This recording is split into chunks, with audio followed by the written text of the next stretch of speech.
So, what did you make of that? I mean, that finish in the end, I thought, you know, should that have been a goal right at the death there with the goalkeeper? What was he doing, Jay? Well, probably the worst person on this sofa to answer that, because I done it many years ago for Newcastle when Dion Dublin sneaked behind me and scored. Yes, of course. And then the only Irishman not to know where Dublin is was of course me. But he was so lucky, Diego Costa, you know, the goalkeeper then for Portugal. He's obviously just that moment of concentration. We could actually see it. We could see the guy sneaking behind him, and then he just threw it out, similar to what I done. And it's nearly Panto season. And what's happened? Look behind you. But the striker slipped just at the vital point. So that bit of luck that the keeper got there was extremely lucky. You can see Ronaldo's face at the end as well. There's Chris Hughton there. They got away with one. Talking to Fernando Santos, talking to the Ghanaians. Do you think they deserve something from this, Didi? Probably yes, because we come to the penalty in a minute. I don't think this is a penalty at all. You know, the penalty shouldn't have been given. Once it's given, I think it should have been taken back. And you know, they fought, they battled. I don't think Portugal would have scored if they hadn't got a penalty. And obviously very unfortunate, because if the Ghanaian doesn't slip when Costa puts it down, I think he'll score. He's the man, as usual, of course. Cristiano Ronaldo, the only player to score at 5 World Cups. That is a phenomenal record and a phenomenal achievement. Yeah, tremendous feat to score in 5 World Cups. This is spanning obviously over 16 years. And you know, when you play the game yourself, you know how hard it is to keep, once you get to a certain age, to keep yourself fit. And as an offensive player, obviously it becomes harder, because if you play further back, sometimes you get away with losing half a yard. But the records has he been a convenient kind of whipping boy for Manchester United's ills or Portugal's ills? Was it too easy to blame Ronaldo? Well, I don't think he's the same player. Whether this is match fitness or because he hasn't played, you know, if you watch him today, the balls he's given away, he's never given away in his career. I think he lost at least a yard. What he still does is he's probably still the best in the air, because the leap he's got, the jump he's got, is the spring is unbelievable. But from open play, I think you could tell his age today. And you know, can he help that Portuguese team? I'm not too sure. They look pedestrian. Leão, as soon as he came, they started running, and they started going in behind, and it made it a bit easier for everybody, because the game opened up. But I don't think he's a huge help to Portugal. Obviously, off set piece, he can always score because he's good with his head. Whether he gets another club or where he gets another club, I'm not too sure. That hang time that he has, though, I mean, it is phenomenal. Have you ever come up against anyone like that? No, it's stuff in the gym. It's not natural. He works extremely hard. He's so professional, and the power and the weightlifting and all the stuff that comes with it. You know, people only see lights, camera, action on a match day, but the work he puts on behind that, the foundations he puts in, not just in the last couple of years, but for the last 20 years, Didi is just phenomenal. And his professionalism. You know, you say who's the best player in the world, Messi or Ronaldo? I don't think anybody can question his professionalism and what he does and what he sacrifices for this game of football. And again, that big moment, obviously the penalty, we were in agreement. We didn't think it was a penalty. But if you want somebody to step up in a pressure situation like that for your country in a big game like that, then, you know, he's your man. You're not impressed, though, really, overall with Portugal's performance, are you? No. Will they be good enough to get out of the group now after today? Yeah, well, it's a tough group. It's an open group. They should get out of the group, but I think they rode their luck today. And you know, I think Leão has got to come into the team, because they just lack pace throughout the pitch. And if you haven't got pace in modern football, it's very hard to create chances from open play. Once you get out of the group, which you should do, knockout games, it's a different story. You know, I don't think it's a team that's easy to break down, but a lot of similar players, and you know, I wouldn't have them down as one of the 3 or 4 teams which can actually win it. Because there are moments in that game that were controversial, none more so than, I guess, the penalty. And once again, Ronaldo involved. He had to be, didn't he? Yeah, well, me and Didi, I think, agreed, actually. We did think it's not a penalty. We have to be honest on here. And Felix, a great little flick, obviously, of course, and he comes across the centre half, Salisu, and I think he gets enough on the ball. We'll see the replays. And that's the thing that gets me as well. So we'll see this replay, and I think the final replay, you'll see it. That's probably not the best angle. But what the defenders are asking is to go to the VAR and look at it and get a second opinion. You know, we think there's enough of the foot on the ball there. It gets it away from him, and there's another angle coming out, Tony. You'll see Ronaldo's right leg. He leaves. This is the best angle you'll see. Okay, so he comes across the defender, gets the ball here for me, and after this, you'll watch Ronaldo's right leg now. What he does, okay? He trails along the grass and then wraps it around the defender's leg. Yeah. For me, he's been doing that for years. Well, he's been doing that for years, but that's why we have VAR. So then the guys are saying, at least look at it. It takes whatever a minute to look at it on the screen. You know, I think it's the wrong decision. Even if it didn't get anything off the ball, Sally, so he doesn't touch Ronaldo. He's just running beside him. Was there not a little shove at the back as well? Nah, it's not a penalty. Though. You know, you can't. Well, like Ronaldo had a goal disallowed in the first half. Yeah, that's where right. there was a bit of a shove. No, from him. Yes. It shouldn't have been a foul. That should have been a goal, but this shouldn't have been a penalty, because even if he doesn't play the ball, he hardly touches him. And in half the time, you only have to look how the player goes down, and you know whether it's a penalty or not. And the way he's trying to make contact with something, sticking his right leg out, and he just throws himself to the floor. It's never a penalty. Was the referee very quick to point to the spot as well? VAR, we shouldn't get that wrong, I don't think. I think at least go and look at it. And then if he goes and says, I think he might have got a bit of Ronaldo, I still think it's a penalty then. But just not to go and watch it. I don't know why he didn't go and look at the screen. If he watches this again, I can't think of any reason why he would give the penalty. So, you know, the video assistant should have given him a nudge and tell him to have a look at it again, or tell him there wasn't any contact whatsoever, or maybe even Salisu is first to the ball. This is not a penalty. Is this a new directive then? Because we seem to see, even in Champions League and certainly in the Premier League, we see referees going to the screens an awful lot now. Well, I don't think they should send them to the screen that much. You know, they should really only send them when there's a clear mistake. He shouldn't have whistled in the first half, and Ronaldo gave him a little nudge, which is not enough for a foul for me, and the goal should have stood. But in this instance, and when they say, was it a clear and obvious error? Yes, of course it was, because there's hardly any contact, if any contact at all. And in a game of that importance, and obviously it doesn't matter how important the game is, they're all important. You can't give a penalty like this, and if you do give it, you've got to take it back. Pressure moment, O'Shea, and he missed one against Ireland. Gavin Bazunu saved it brilliantly. He still managed to put it away with a bit of style. Yeah, I mean, as I say, it's a pressure situation. You know, I think we're agreeing it wasn't a penalty, but Ronaldo's there to take it. You know, he's on the spot. It took a long time before he actually got round to taking the penalty. But we look at Lewandowski missed this week. Alphonso Davies missed yesterday, and of course Bale scored. But they all went to the side where the most power comes. Bale obviously left. He swept it to the keeper's left, and then Ronaldo with the power, he swept it to the right. You know, so the two that missed went the opposite. You know, they opened their foot up and missed both penalties. And as a keeper, do you think, as the pressure grows and is higher at a World Cup final, is a player more likely to, I suppose, rely on his strongest side? I think so. And I think so when the pressure mounts, you'd always see a player going back to his favourite side.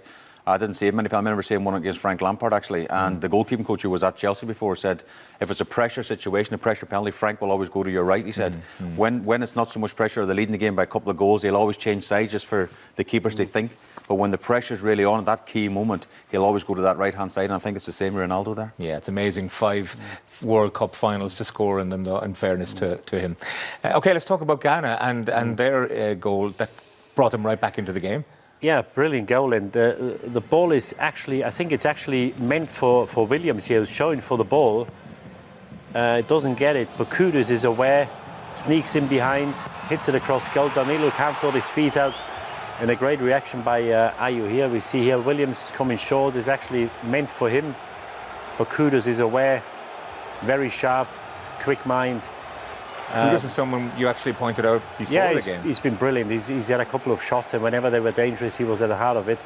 Got a bit fortunate that the ball came to Ayew, but a great reaction in the wonderful finish, and a deserved equaliser at the time, because they shouldn't have been behind in the first place. What do you think Ghana said at halftime? We wondered, would the manager, would Chris Hughton have something to say to them? They were a better side second half. I was surprised Chris was on the bench, as you said, technical director, but he's obviously in there helping as well, and nice to see him, you know, on the bench. But Ghana's second half, Tony, you're spot on. We seemed the better team.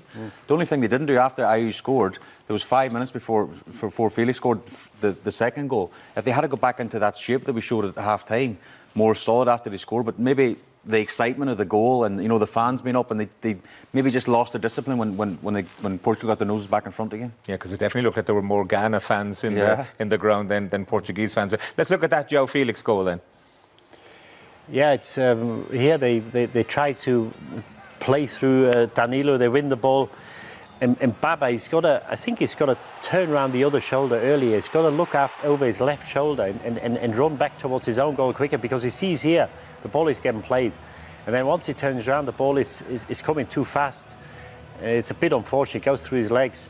But a wonderful finish by Joao Felix. But they lost the ball then, and we've not seen them out of position in the first half. There was never a time where Portugal could counter-attack or where you said, oh, they are man short here. But after they scored the goal, as Shea said, they were a bit disorganised and Portugal took full advantage. Did the goalie go down a bit early? Not really. I think it's a 1v1 situation. Sometimes you see it and he gets an arm to it. But I think Baba, he spun round he spun the wrong way and he took his eye off the ball for a second. And then when you refocus, the ball was literally on its way, wasn't it? And he went through his legs, I think. So they got a bit of luck with that goal. It was a brilliant finish, I think, from Felix. We called it the moment of the match. It was the third goal, which turned out ultimately to be the winning goal. Rafael Leão. Let's have a look at that one. Yeah, this is something we didn't see in the first half. Here they win the ball. Look at them now. 3-4 red shirts. Look at it. Leão is behind the Ghanaian player, runs past him. And 3-4 players, and once you start running towards your own goal as a defender, it's very hard to defend. And you've got to say, Bruno Fernandes it's absolutely brilliant. The way he drives the ball, times it to perfection. Leão times his run to perfection. Not the cleanest finish, hits it a little bit into the ground, but goes in right next to the far post. Wonderful goal. Can we give the referees some credit there for the last two goals? For it was tight enough calls, wasn't it, for the offside? To give referees credit on here, Tony? that part of the gig. Yeah, I mean, it's a brilliant finish, I think. And then Leão, as Didi said at half-time, rightly so, he should get off the bench because he's so quick. And the two blocks of four that obviously Ghana had, pace you can't deal with, and he was just rapid down that side. When Ghana got their second, I mean, somebody was happy in the studio. Well, I think we all were, because I think they deserved something out of the game after the way they come back in the second half. Again, great tenacity here. The ball is lost. Portuguese is first to the ball.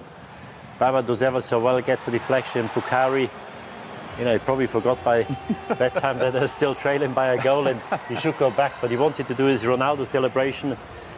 Deservedly, though, good header. And they still had about 8-9 minutes after that, and you thought they at least get one more chance.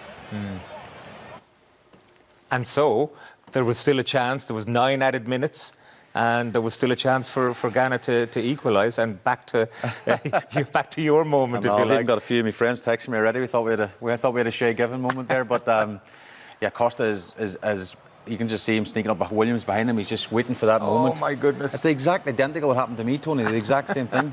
But Dion Dublin didn't slip over at that right key moment. He stuck it into the empty net, And I think that I was just going to say there's a picture of Ronaldo straight after that, and you can see it kind of happens in slow motion because the players can see it. They're on the bench or the players looking back at the keeper, and it's like a slow motion. It's like no, and there's nothing they can do because he's rolled it out. And then Williams' eyes open up, don't they? Comes alive.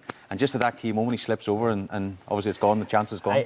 I just wonder whether Williams, because Costa's putting the ball down, and the Ghanaian players, they see the guy behind him. So none of them would have closed him down because they don't want him to kick the ball quick. So I just wonder if he needed a little bit more composure because he was so excited. Once he saw the ball on the deck, he went there, and that's why he slipped. If he took maybe another second and sneaked in a little bit slower, and then accelerate and take the ball away from him, because there was I think in that moment, Williams' eyes light up because the ball's there, and it's just like, wow, I've got this chance. But if he doesn't know he's behind him, obviously. No, obviously, so he wouldn't have taken quick. He wouldn't have kicked it quickly. Do you think of the mindset of the striker? Yeah. Because a lot of keepers will just kick it down the pitch, the last kick of the game, get it away from goal, and he's dropped it. So then he comes alive, the excitement of maybe putting it into the empty net and get the point for his country. He just, as I say, he slipped at the last second. Is that enough reason for Rui Patricio to be reinstated? I don't think so. I think, similar to myself, I learned from that day. I never done it ever again. And of course, he's a young goalkeeper. I think he's only 23, actually. Surprised he played in front of Patricio, and Sarr as well at Wolves is a top keeper as well. So, I think he'll keep his place. So, Andre Ayew there with his considered opinion, I have to say, after a match which has had so many ups and downs and twists and turns. He had a decent analysis, although he thinks his next game is Tuesday. It's actually Monday. And are they good enough to stay in this tournament? Well, they'll have hope after today. I think they'll analyse the game the next couple of days, and there'll be lots of positives. As he said, first half they didn't maybe cause enough problems for Portugal, but Portugal didn't open them up either. Ronaldo maybe had one chance first half, but they were nice and solid, so they'll take that sort of solid base, and then in the second half they were a different team, as you said, Tony. I don't know what was said at half time with Chris Hughton and the manager, but they were a different team second half, and they'll take them positives going into the last couple of games. And I guess as Chris Hughton is part of the setup there, we'll be waving them on for getting out of the group. Back to Ronaldo, as we always have to. Did he do enough today, in your view, Didi, to get a starting position the next day? No, That's what I thought you'd say. but he's undroppable. Yeah. You got to play That's him. the key. And there's no way you can't you can't put him on the bench. Unless he's injured, you can't put him on the bench. He's got to play, but he lost so many balls today. When he's in possession, when he's trying to do his step overs, or when he tries to go past players, he can't do it anymore. And that But was is this very obvious. for Fernando Santos what Eric Ten Hag had to consider? If he's undroppable, are you sacrificing your ability to win a tournament? Well, he's got Andre Silva, he's got players on the bench, but if you take him, you've got to play him. And I think at United, what they should have done, they should have spoke to him at the start of the season, and they should have told him, listen, you might play out of 20 games up until the World Cup. You might only start 6 or 8 or 10, or maybe none. And if he's happy with that, stay on side. You're part of the team. And if you can't handle it, if you can't accept it, you've got to move on. You've got to go. There's no two ways about it. There's one or the other. I think it was a lack of communication. I don't think they did that. And if Santos takes him to the World Cup, he's got to play him. Would they have a better chance with somebody else up top? I'd probably say yes. We always talk about the two great players of a generation, so Messi being the other. And is there a similar situation for Argentina? I mean, the fact that Argentina lost their opening game, Messi scored from the penalty, but wasn't brilliant. He wasn't brilliant, no. Again, there's so much pressure on Messi's shoulders. Can he lift the World Cup for Argentina? Like the great Diego Maradona, can he do similar to him? After the first game, Tony would have to say no. But what you would say, Messi's playing regular for PSG, and last season he had probably a poor season by his amazing standards. But this season again, I think he's back to we felt he's best. Probably didn't show that in the first game. But again, these two, they are superstars. Argentina couldn't start a game without Messi, the same way as Portugal couldn't start a game without Ronaldo. These guys are head and shoulders over their career. But I do agree with what Didi's saying. Are they getting past it? That's another question you have to answer. But I think there's still a story to be told in this World Cup, and I think they'll be heavily part of it.